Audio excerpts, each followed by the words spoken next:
দেপাল পঞ্চায়েতে গান্ধী জয়ন্তী ও স্বচ্ছ ভারত অভিযান দিবস উপলক্ষে সাফাই অভিযান। আজ 2রা অক্টোবর রাষ্ট্রপিতা মহাত্মা গান্ধীর জন্মদিন এবং স্বচ্ছ ভারত অভিযান দিবস।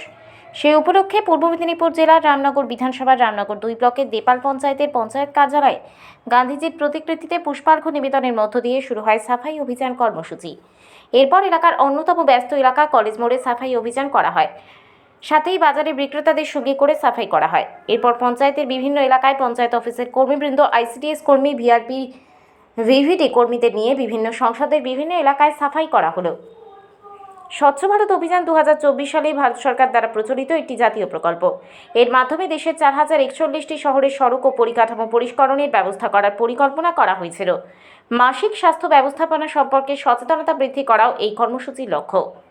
এই সাফাই অভিযান কর্মসূচিতে উপস্থিত ছিলেন এলাকার প্রাক্তন প্রধান তৎসহ রামনগর 2 পঞ্চায়েত সমিতির সদস্য অরুণ কুমার মাইতি, উপস্থিত ছিলেন এলাকার প্রধান গীতশ্রী মাইতি, উপস্থিত ছিলেন পঞ্চায়েত সমিতির এক্সিকিউটিভ অফিসার ভুবনেন্দু কর সহ আইসিডিএস, ভিআরপি, ডিভিটি সহ সদস্য এবং অন্যান্য নেতৃত্ববৃন্দ। উপস্থিত হয়ে এলাকার প্রাক্তন প্রধান তৎসহ রামনগর 2 পঞ্চায়েত সমিতির সদস্য অরুণ কুমার মাইতি সংবাদ মাধ্যমের মুখোমুখি হয়ে বলেন, স্বচ্ছতাই সেবা। আপনারা জানেন আজকে জাতির জনক মহাত্মা গান্ধীর জন্মদিন ও সুন্দর একটি দিন মহালয়া। এই কর্মসূচি দেপাল পঞ্চায়েতের পক্ষ থেকে উদ্যোগ নেওয়া হয়েছে। যেখানে নোংরা আবর্জনা পড়ে রয়েছে, ই-কার্ট রিক্সা করে আমরা সলিড ওয়েস্ট ইউনিট যেখানে আছে সেখানে পাঠিয়ে দিয়েছি। আগামী দিনের আরও পরিষ্কার পরিচ্ছন্নতা রাখার বার্তা দিলেন।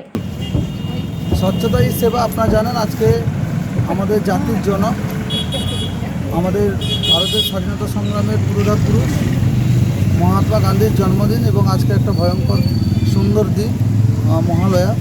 এই শুভ দিনে স্বচ্ছতাই সেবা এই কর্মসূচি দেপাল গ্রাম পঞ্চায়েতের পক্ষ থেকে উদ্যোগ নেওয়া হয়েছে। যেখানে যেখানে নোংরা আবর্জনা আছে সেগুলো আমরা ই-কার্ডে করে আমরা সলিড ওয়েস্ট ম্যানেজমেন্ট যে আমাদের ইউনিট আছে সেখানে আমরা পৌঁছে দিচ্ছি এবং গ্রামবাসীকে আমরা বলছি যে বা দোকানদারকে বলছি যে যেগুলো ওয়েস্টেড, যেগুলো পলিথিন এবং পলিথিন জাত নয়, যেগুলো তাকে দুটো ভাগে ভাগ করে রাখতে আমাদের গাড়ি এলে ওগুলো তুলে নিয়ে যাবে।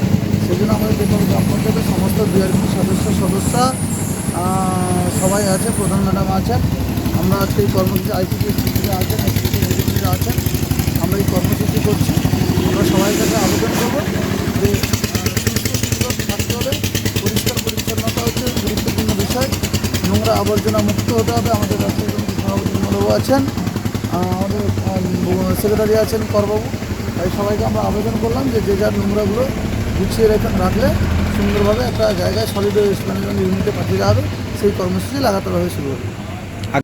গ্রামে যতগুলো সংসদ আছে সেই সংসদগুলোতে আমরা ই-কার্ড আছে আমাদের 3খানে, সেই ই-কার্ডের মাধ্যমে আমরা প্রত্যেক গ্রামবাসী বা প্রত্যেক এলাকায় বলবো যে যে যার বাড়ির নোংরা হোক কিংবা দোকানের নোংরা হোক তাকে দুটো ভাগে ভাগ রাখতে, অর্থাৎ যেগুলো পচনশীল সেগুলো একটা জায়গায় রাখতে, সেটা ঝুড়ি হোক বা ট্রে হোক যাই হোক করে হোক।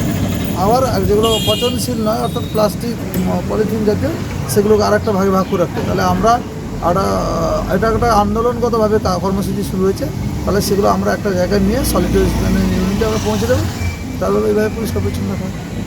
এই কর্মসূচিতে উপস্থিত হয়ে এলাকার প্রধান গীতশ্রী মাইতি সংবাদ মাধ্যমের মুখোমুখি হয়ে বলেন, আজকে সাফাই অভিযান আমাদের প্রত্যেকটা বুথে গিয়ে আমাদের ই-গাড়ি যেই নোংরাগুলো ডাস্টবিনগুলো তুলে আমাদের ই-গাড়ি থেকে এসডব্লিউএমে পাঠানো হচ্ছে এবং আমাদের কলেজ মোড়টা সিলেকশান করা হয়েছে। ওইখানে আমাদের আশাকর্মী, আইসিডিএস এবং অঙ্গনওয়াড়ি ওয়ার্কার, ভিআরপি, ভিএসটি ওদেরকে নিয়ে আমরা কলেজ মোড়ের দোকানের চত্বরটা আমরা সাফাই করছি এবং সাফাই অভিযান চালাচ্ছি। এরপরে আমরা জিপি ক্লিনেসের জন্য এখান থেকে হয়ে জিপিতে যাব। দেপাল পঞ্চায়েতের কি একটা জায়গায় সাফাই করছে না প্রত্যেকটা জায়গায় করবেন? আজকে কলেজ মোড়ে হচ্ছে জিপি অফিস হবে এবং প্রত্যেকটা গ্রামে ঘর ঘর গিয়ে আমরা আগে থেকে জানিয়ে এসেছিলাম। প্লাস্টিকটা যার গুছিয়ে রেখেছিল আমরা ই গাড়িতে আজকে কালেক্ট করে এসডব্লিউএমে পাঠাচ্ছি। আগামী দিনে পরিকল্পনা কি থাকছে আপনাদের? আগামী দিনে পরিকল্পনা স্বচ্ছ ভারত যাতে হয়, প্রত্যেকটা গ্রাম যেন ক্লিননেস থাকে, ওইটা আমাদের কর্মসূচি থাকছে। রামনগর থেকে নিজস্ব প্রতিনিধির রিপোর্ট, ডিএন আপডেট।